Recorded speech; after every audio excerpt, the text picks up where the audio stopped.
ਸਤਿ ਸ਼੍ਰੀ ਅਕਾਲ। ਹੁਣ ਮੈਂ ਗੱਲਬਾਤ ਕਰਾਂਗੀ ਇੱਕ ਬਹੁਤ ਡਿਫਿਕਲਟ ਸਿਚੁਏਸ਼ਨ ਦੇ ਬਾਰੇ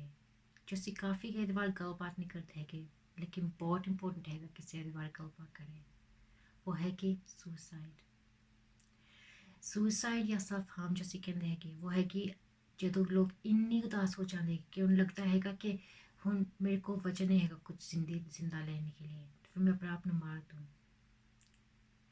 ਇਹ ਐਕਚੁਅਲੀ होना नहीं चाहिए क्योंकि ये लिए तुसी जिन में क्या सी आपको हेल्पलेस मिल सकती है कि लेकिन जदों लोग इतना सोचते हैं कि वो इसलिए इतना सोचे कि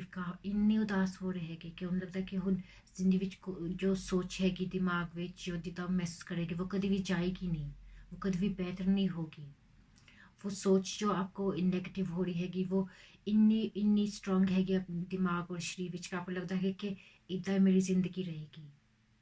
ਇਹਦੇ ਵਿੱਚ ਕੋਈ ਮਸਲਾ ਨਹੀਂ ਹੈਗਾ। तो फिर वो इन्ना जिद के उदास हो जाते हैं कि वो सोचना कि वो सोचे कि मैं अपने आप को मार दूँ या अपने आप को हार्म कर दूँ किसी तरीके से। लेकिन एक्चुअली आपको इसलिए तो आपको हेल्प मिल सकती है कि आप तुसी ये ना सोच के तुसी अकेले हैगे इस विच। ये काफ़ी को ये इदा दी सोच होना काफ़ी कॉमन है कि जो लोगों को मेंटल प्रॉब्लम होनी हैगी और ये भी लोग सोचते हैं कि मैं अकेला ही है सोच विच, कोई होता सोचता ही नहीं। लेकिन अगर मैं आपको बताऊं कि मैं एक थेरेपिस्ट हैगी और मैं हमेशा ये काफ़ी मेरे क्लाइंट्स हैगे जो इतना सोचते हैगे लेकिन वो बेहतर हो जाते हैगे क्योंकि ये सिर्फ एक सोच हैगी। और अगर तुसी इतना सोचे, अगर तुसी एक नेगेटिव सोच में पॉजिटिव में बदल सकते हैगे तो फिर तुसी पॉजिटिव सोच नेगेटिव भी बदल सकते हैगे। तो फिर इतना कि ये इदा दी चीज़ है कि तुम बदल सकते हैं कि ए नहीं हमेशा सोचो कि जो सोच मेरे दिमाग में हैगी जो मैं लगता कि मैं जिंदा ना रहूँ कि कुछ होगा नहीं, कुछ बेटर नहीं होगा मेरी ज़िंदगी विच, इदा मेरी ज़िंदगी रहेगी तो फिर मैं जिंदा क्यों रहूँ जो कि कोई समझेगा नहीं। ये कभी भी इतना ना सोचो क्योंकि काफ़ी लोग है कि जो इतना सोच रहे वो बेहतर हो जाते हैं क्योंकि वो थेरेपी लेंदे हैं क्योंकि वो ये नहीं सोचे कि वो अकेले है। तो फिर अगर ਅਸੀਂ इदा सोचे अगर किसी ਨੂੰ ਸਾਡੀ फैमिली ਵਿੱਚ किसी ਨੂੰ कोई डायबिटीज़ हैगी या कैंसर हैगा तो फिर ਅਸੀਂ ਉਹਦੇ ਨਾਲ ਗੱਲਬਾਤ ਕਰਦੇ ਹੈਗੇ ਆ। ਅਸੀਂ ਲੋਕਾਂ ਨੇ ਕਹਿੰਦੇ कि हाँ ਇਹਨੂੰ ये हो गया होपफुली ठीक हो जाए। लेकिन जो मेंटल प्रॉब्लम है क्योंकि ਅਸੀਂ ਉਹਦੇ ਬਾਰੇ ਗੱਲਬਾत नहीं करते हैगे ना, अपने आप ਵਿੱਚ ਹੀ ਰਹਿੰਦੇ ਹੈਗੇ, ਸਾਨੂੰ लगता है कि किसी को ਹੁੰਦਾ नहीं ये प्रॉब्लम। लेकिन एक्चुअली दुनिया ਵਿੱਚ ਇੰਨੀ कॉमन प्रॉब्लम हैगी आ जो अगर तुसी एक डॉक्टर ਨੂੰ ਪੁੱਛੇ कि वो दिन ਵਿੱਚ ਜਿੰਨਾ वो पेशेंट्स ਨੂੰ देखते हैं कि किन्ना मेंटल हेल्थ प्रॉब्लम दे फिक्र हैगे वो आपको कहेंगे कि बहुत सारे लोग फिक्र मेंटल हेल्थ प्रॉब्लम के लिए आते हैगे और इदा दी नेगेटिव सोच के वो जिंदा रहना चाहते हैं कि अगर मैं ज़िंदगी इस दुनिया से चल जाऊँ फिर फैमिली के लिए मेरे बेहतर होगा, मेरे परिवार के लिए बेहतर होगा कि क्योंकि उन्हें फिक्र नहीं होगा। इदा दी सोच बहुत कॉमन हैगी और अगर कॉमन है कि फिर ਇਹਦਾ मतलब ये है कि तुसी इसलिए हेल्प ले सकते हैं कि तुसी इतों निकल सकते हैं कि हमेशा इतना ना सोचो कि मैं क्योंकि मैं इतना सोचा कुछ बुरा हैगा मेरे विच, ਇਹਦੇ ਵਿੱਚ नहीं है, ਇਹ सच भी नहीं हैगा क्योंकि ये ਜਦੋਂ किसी ਨੂੰ मेंटल प्रॉब्लम ਦੀ उदासी या घबराहट ਹੁੰਦੀ हैगी फिर इदा दी सोचना काफ़ी नॉर्मल हैगा क्योंकि वो सोच इन्नी जिद के अपने आप को पावर देंदी हैगी और आपको लगता है कि ये जाएगी नहीं कभी भी। लेकिन वो इसलिए नहीं गए क्योंकि आपको लगता है कि तुसी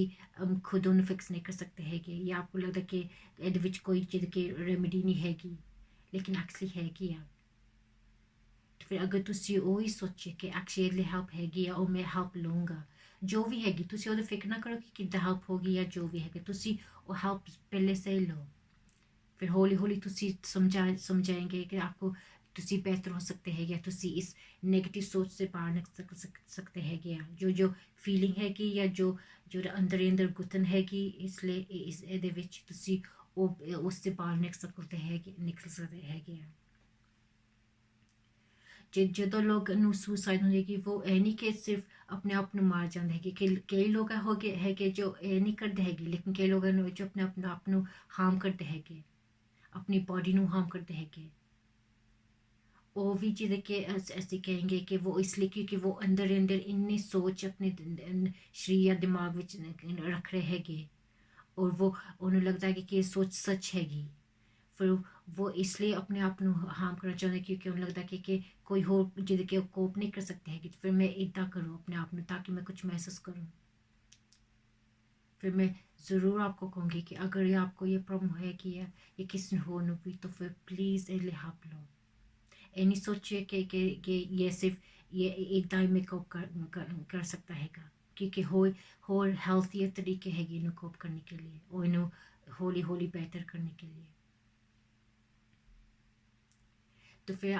जो नोवे विच जो हेल्पलाइन हैगी ਉਹਦਾ नंबर हैगा जो इसलिए आपको हेल्प कर सकता हैगा इस चीज़ के लिए वो हैगा 116123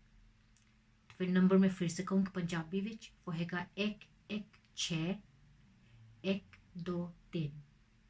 ये एक हेल्पलाइन हैगा जे नोवे विच आप तुसी फोन कर सकते हैं कभी भी और तुसी किसी ਨਾਲ ਗੱਲਬਾਤ कर सकते हैं अगर तुसी उदासी भी बहुत उदास हो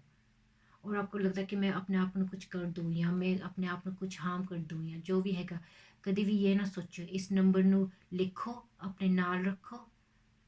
और फिर इस नंबर ਨੂੰ फ़ोन करो उस हेल्पलाइन तो आपको हेल्प मिलेगी तुसी किसी ਨਾਲ ਗੱਲਬਾत कर सकते हैं क्योंकि कई लोग ना होगा कि वो अपनी फैमिली ਨਾਲ ਗੱਲਬਾत नहीं करना चाहते कि बारे क्योंकि वो फिक्र उन्हें करेंगे तो फिर इतना फिर ये भी काफ़ी नॉर्मल हैगा सोचना फिर तुसी फैमिली ਨਾਲ ਗੱਲਬਾत ना करो ये इस हेल्पलाइन ਨੂੰ फ़ोन करो ज़रूर करो और यह भी है कि तुसी ये भी सोचो कि संगत हैगी ਜਿਹਦੀ कि साडी कुर्बानी हैगी तो फिर वो ना तुसी जे के पाठ करो ਜਿਹਦੇ कि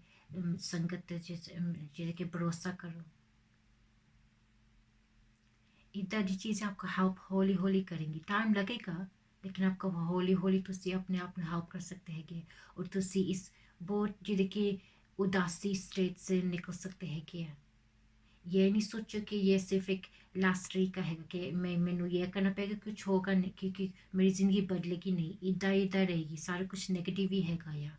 ये सोच कभी भी जाएगी नहीं ये सोच इदा ही रहेगी ये जो मैं महसूस कर रहा है कि वो इदा ही रहेगी तुसी जिन्ना तुसी इन्हें बिलीव करेंगे उन्ना आपको लगेगा ये सच हो जाएगा कि ये सच हैगा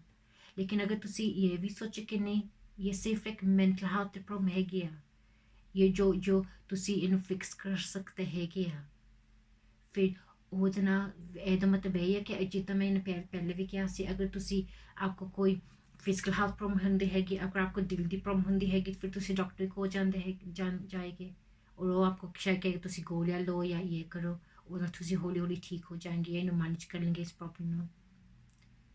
फिर ये भी सोचे कि ये जो सोच आपकी हैगी जिद कि मैं अपने आप में मार दूँ या जो भी ये मैं जिंदा ना रहूँ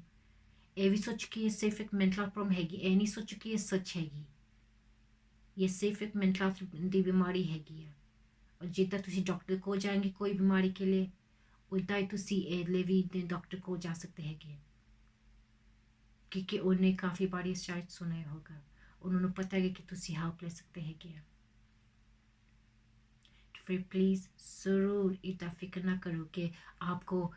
अकेले ये प्रॉब्लम हैगी या तुसी ये सिर्फ हुन यही तरीका हैगा करने के लिए क्योंकि एक्चुअली नहीं और कई तरीके हैं कि इससे निकालने के लिए जो आपको ज़िंदा रखेंगे और आपको ज़िंदगी वो वापस दिलाएंगे जो तुसी पहले आपके नाल सी या आपके नाल हो सकते या तुसी वो ज़िंदगी अपने आप बनाना चाहते हैं कि ज़िंदगी में तो फिर ज़रूर ये help low seek your mind तो जीपी तो या जो नंबर मैंने बताया सी 116123 और ये सोचो आज से कि तुसी इससे निकल सकते हैं